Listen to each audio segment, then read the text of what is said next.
13 શ્લોક 26-30 સળંગ. યાવત સંજાયતે કિંચિત સત્વં સ્થાવર જંગમમ ક્ષેત્ર ક્ષેત્રજ્ઞ સંયોગાત તત વિદ્ધિ ભરતર્ષભ.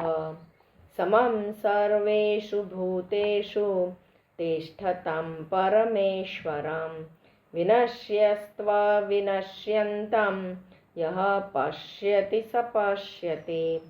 સમં પશ્યન્નિ સર્વત્ર સમવસ્થિતમેશ્વરમ ન હિનસ્ત્યાત્મનાત્માनं તતો યાતિ પરાં ગતિમ.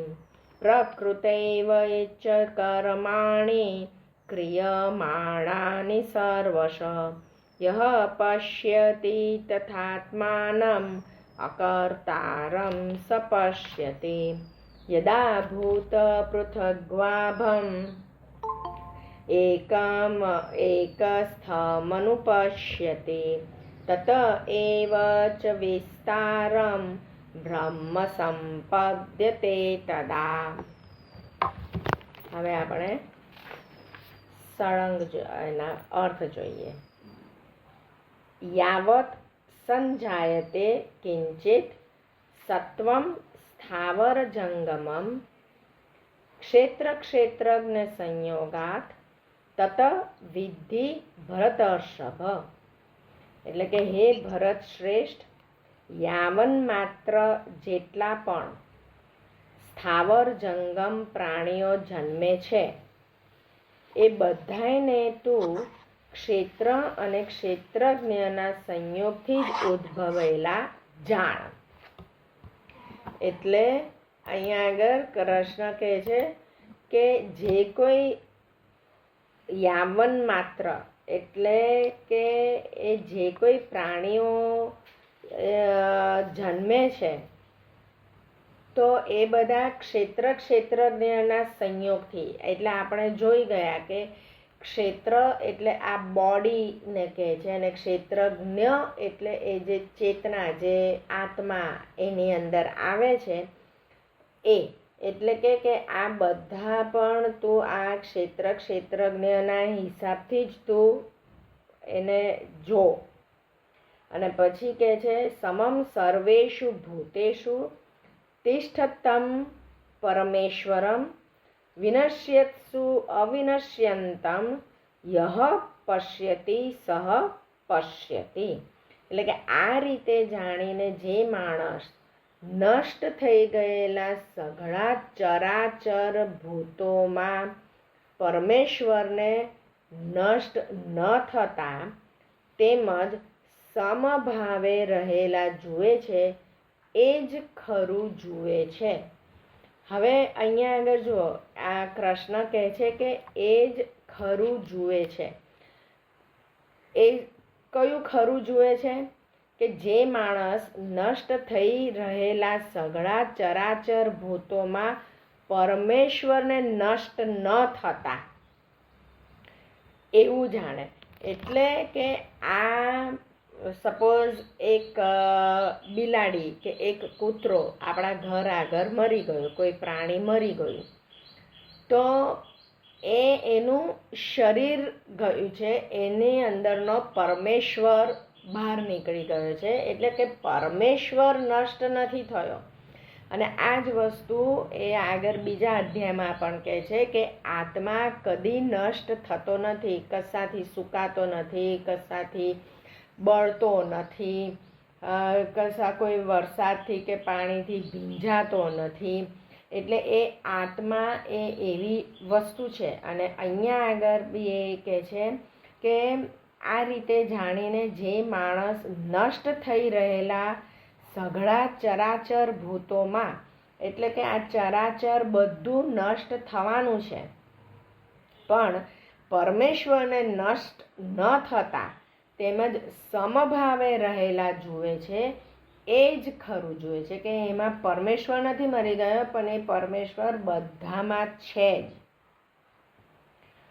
અને પછી કહે છે કે સમમ પશ્યન હિ સર્વત્ર સમવસ્થિતમ ઈશ્વરમ ન હિનસ્તિ આત્મના આત્માનમ તતઃ યાતિ પરામ ગતિમ.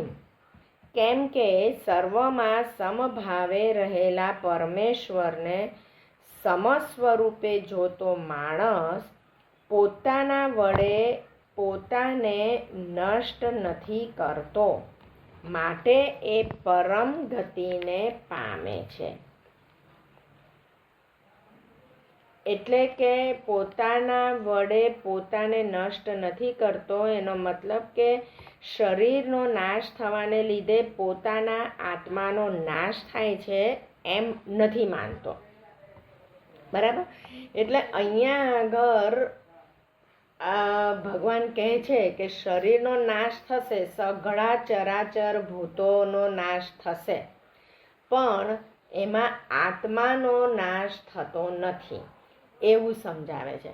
હવે આ જ વસ્તુ જ્યારે 11મા અધ્યાયમાં કૃષ્ણએ એકદમ વિરાટ સ્વરૂપ લીધું હતું અને એમના એ વિકરાળ સ્વરૂપમાં જ્યારે અર્જુન જુએ છે કે આ બધા કૌરવો, ભીષ્મ પિતામહ, દુર્યોધન બધા એમના મોઢામાં જતાં એમને દેખાય છે, એટલે એ ભવિષ્યની વસ્તુ પણ કૃષ્ણએ અર્જુનને બતાડી અને એ કહે છે કે એટલે કે આ બધું મારામાં જ આવશે.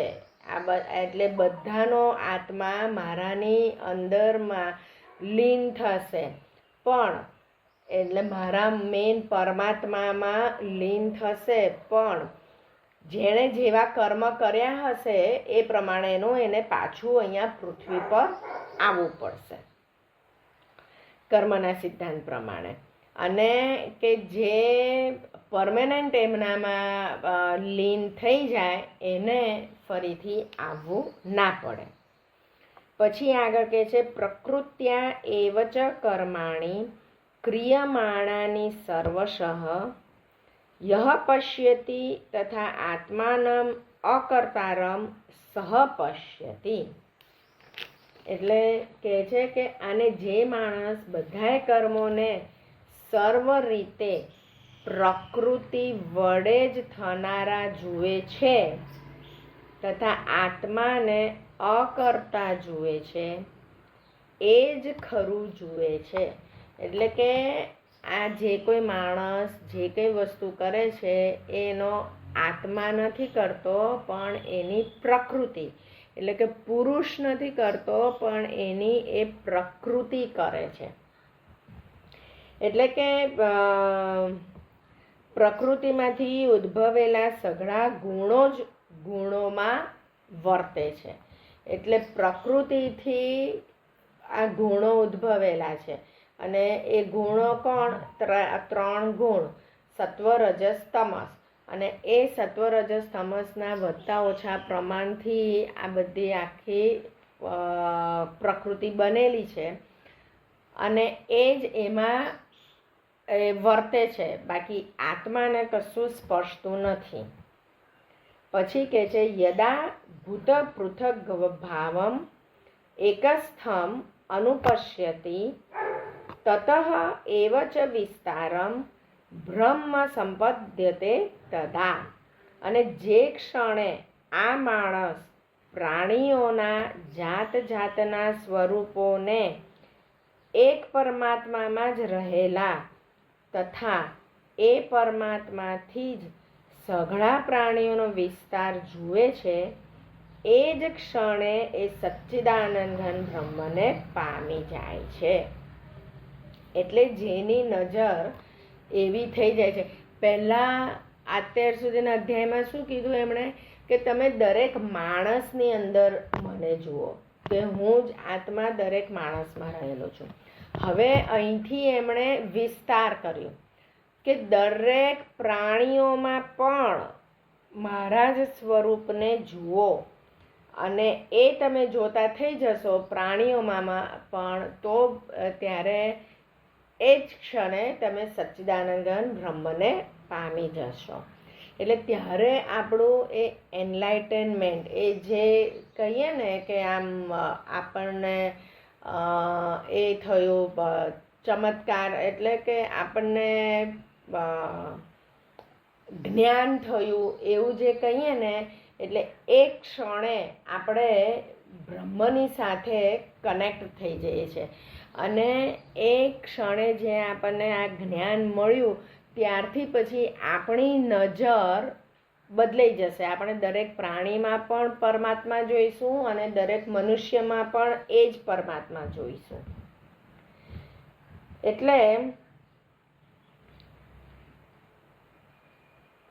એટલે સંસારમાં પરમાત્મામાં સ્થિત અને પરમાત્માથી ઉત્પન્ન થયેલ જોવાનું કહે છે કે તું આવી રીતે સંસારને જો.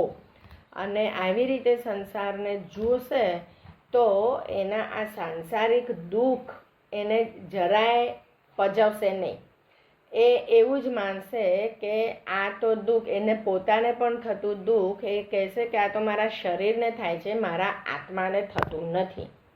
જ્યારે કોઈ વ્યક્તિ આવું બોલે કે મારા આત્માને થતું નથી, એનો મતલબ કે એ અને આત્મા એ બે અલગ રીતે પરોક્ષ ભાવે જોઈ શકે છે.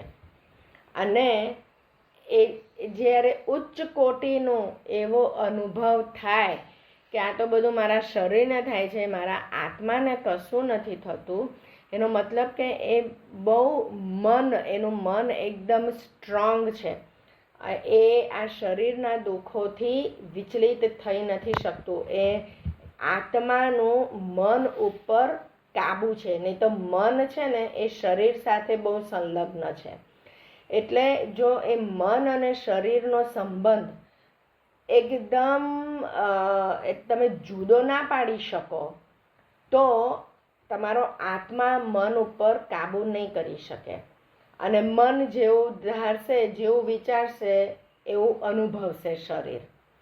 પણ જો તમે મન ઉપર કાબુ લાવી શકો, મનને થોડુંક દૂર કરી શકો શરીરથી અને અલગ રીતે વિચારી શકો, તો તમારો આત્મા મનની નજીક જશે અને એ આત્મા કંટ્રોલ લઈ લેશે અને મનને કહેશે કે આ બધું શરીરનું છે, કે તારું કશું નથી, તું તો એક આત્મા છે. આવું જ્યારે અનુભવ થાય ત્યારે આપણને જ્ઞાન થયું કહેવાય. અને ત્યારે આપણે દરેક પ્રાણીઓમાં અને ચરાચર, સ્થાવર અને જંગમ બધામાં આપણે એ આત્મા જોતા થઈ જઈશું. એટલે આપણે આપણા બાળકને પણ રોજે રોજ આ જ વાત કહેવાની છે કે તું પણ જન્મે ત્યારે તું પણ દરેક મનુષ્ય અને પ્રાણીની અંદર એ જ પરમાત્મા વસે છે કે જે તારામાં વસે છે, એવું જ તારે જોવાનું છે. અને આ રિપીટેડલી આપણે એને કહીશું તો એનામાં એ સર્કિટ ક્રિએટ થશે. અને એ સર્કિટ ક્રિએટ થશે તો એ જ્યારે જન્મ લેશે ત્યારે પછી જો આપણે એને ફરીથી યાદ કરાવીશું તો ફટાક દઈને તરત જ એને યાદ આવી જશે અને એ પ્રમાણેનું વર્તવા માંડશે. એટલે આપણે આ ગર્ભ સંસ્કાર એના માટે જ કરવાના કે આપણું બાળક આ જ જ્ઞાન જે જોવાનું છે અને જે જ્ઞાન લેવાનું છે કે દરેકની અંદર એ જ આત્માને તું જો, એ જ જ્ઞાન લઈને અવતરે, એ જ આપણો પ્રયાસ હોય.